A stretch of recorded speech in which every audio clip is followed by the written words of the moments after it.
This is Puan Saraya. Okay. She is the president of the association, and she was the first person that taught students way back in 1999. She had only 6 students then, and one of them, she was a severe dyslexic. His name is James Tan.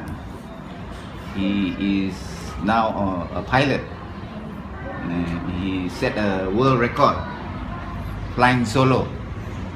He's in the Guinness World Record. Flying solo single plane around the world. What is actually all this about? What is this disorder? It's basically if you put something in terms and disorder. What is this disorder? Must ask the man that has got experience. Experience.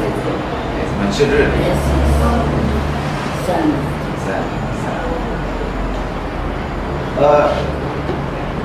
It's having problems with alphabets.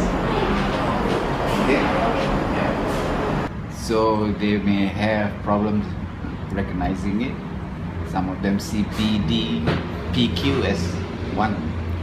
Because if you flip or switch them around, it's a single, figure. Yes. Black mark on a white piece of paper. So until how I told my son was, alphabets are nothing but pictures of sounds. And when I told him that, it immediately clicked. So my son couldn't read at all. Severe dyslexics won't recognize any alphabet or number. So how a person could get dyslexia? It is genetics. You're born with it. It is not a disease. It's inheritance? Yeah, inheritance. Biologically. Biologically, by nature. It's learnable, meaning studies have shown that children, what they've done is functional MRI. Okay, you scan, Yes. right? You know it, right? So after they have learned, this part of their brain will become red, right? Yes. Yeah? Activation of the brain. Of the brain. So that's why we say it's learnable. According to your opinion, how do you think the population of dyslexic patients are growing in Malaysia? Is it increasing or? Puan Sarah used to say 5%. Yeah. No? I'm more inclined to say 20 to 25% of any given population. Yes, wow, that's a it. lot. That is a lot. Yeah. So 1 out of 5 or 1 out of 4. That's why sitting on this table, I say one of you is dyslexic. How is it that dyslexic students are different from an ordinary person, apart from this group? They think differently. They think differently. How? How? Like any example maybe? They're more holistic learners. They learn by understanding. They don't ask them to memorize. The first thing that we do here is to teach the children phonics. The words of the sound that Sounds the word of produces. each letter. Yeah, each letter. And then we teach them how to blend each All the letter sounds. to become another sound, right? I mean, that's what reading is all about, right? Yeah. Reading sounds, right? But for those who do not have the problem, it's easy, But it's learnable. And the way we do it here, which is a multi-sensory approach, is children can read within 3 months. One of the things that we use here are alphabet board. Just a board with alphabets taken out, in and out. From there on, they can learn how to blend, to blend sounds. The first thing we do is to teach them all the names of the letters. And then we go to the sounds, right? A, B, B, C, K, D, J, and all that, right? So when we do that, we got songs and all that. So now if I ask you to take out the sound of K, take out K for me. Kurt. Biarkan dia tahu. Kurt. Okay. Put down. Put in front of you. Is there a sound of K in English? K. Yeah, K. We must make things simpler for them. We simplify things. Learning, recognition and all that. We simplify now. So you put the A and the D together. Okay? You see, you put it like that. Huh? Can you see the difference in this A and D? Yes. What is the difference? The longer The one. D has a longer stick up there, right? Alright. Now take a G. Take a G and put an A. What's the difference? As a downwards. Yeah, one. as a And take a Q. Q. And a Downwards with a tail, right? Yeah. Okay. That's a. Okay. There's another one down. This is up. This is down, right? So much so the children can recognize the letter. Important thing in learning. Sound.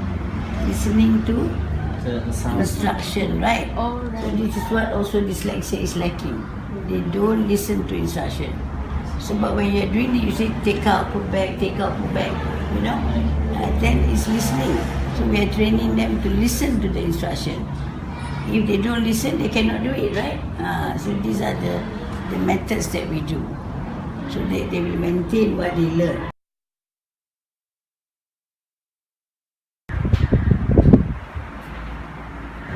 Okay.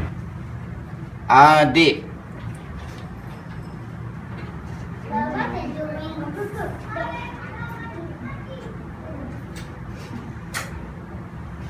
Notice here how he writes his A.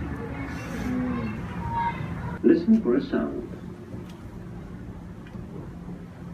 Exercise 1 begins now.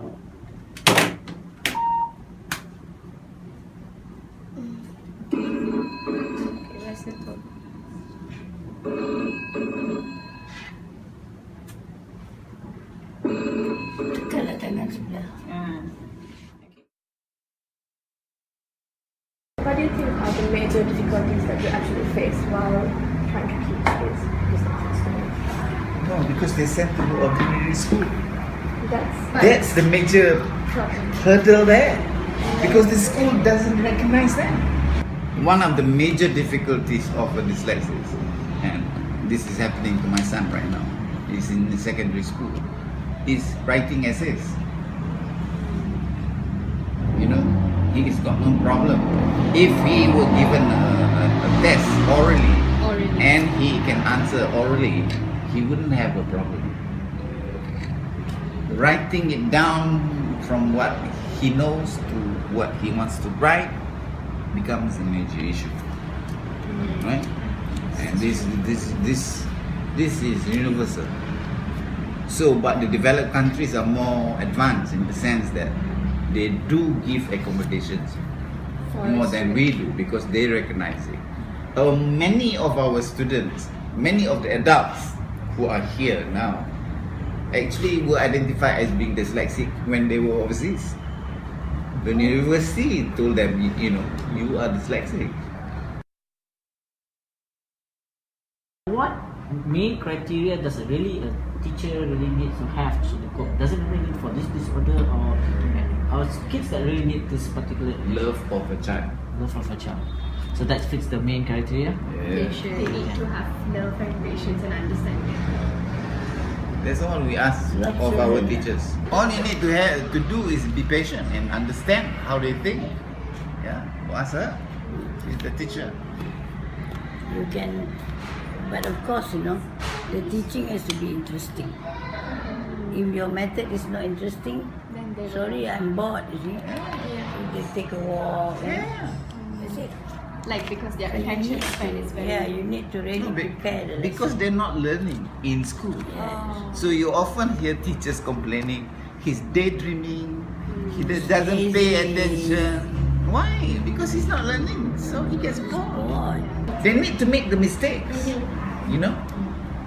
And shouldn't be punished for mistakes. What do teachers in school do? Punish you for making mistakes? No, here we don't. In Malaysia, as I said earlier, I think all of you know, The school is always targeting academic, nothing but academic, right? So when you pass your standard 6, you say, oh, how many A's you got now? Your son, your child got how many A's now? You talk about that. But for us here, we don't care. We don't want to know how many A's you got. But what we want to know is he able to read and understand or not? You know, what we are doing here is reading for meaning. Not just read only, but he doesn't know what it means. So comprehension is totally out lah, kan? So things like that. I've been dealing with so many thousands of children coming in and out, kan? You see them, you feel so happy because they become somebody in their life. You know, they become somebody. You see? Satisfaction you get. Yes. And I get the satisfaction of all my training to the teachers and all that. They come out with children like this, you see. An architect, an IT professional, you know. So, I mean, this is the enjoyment the teachers get.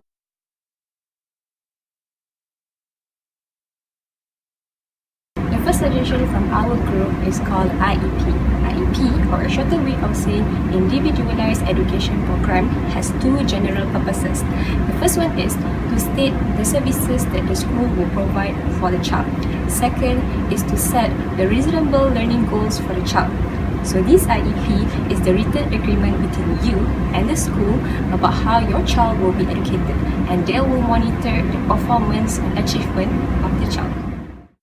Another suggestion from our group will be to create creative lesson plans which will engage the students in the lesson. This is because dyslexia students' main concern is short attention span, and attention span can only be sustained with creativity. No, I think what everybody needs to know is actually how extensive or widespread dyslexia is. 1 out of 4 or 1 out of 5 is too high a percentage to be ignored. We must do a lot more, and it cannot just be the NGOs. The government has got to make a lot of commitments, especially in schools. There's 1 million Linus children who are probably dyslexic in school. They are identified early, but they're not given the appropriate lessons or teaching methods. And it's quite easy. Within 3 months, children should be able to read. At most 6 months. So go out there, preach and inspire everybody.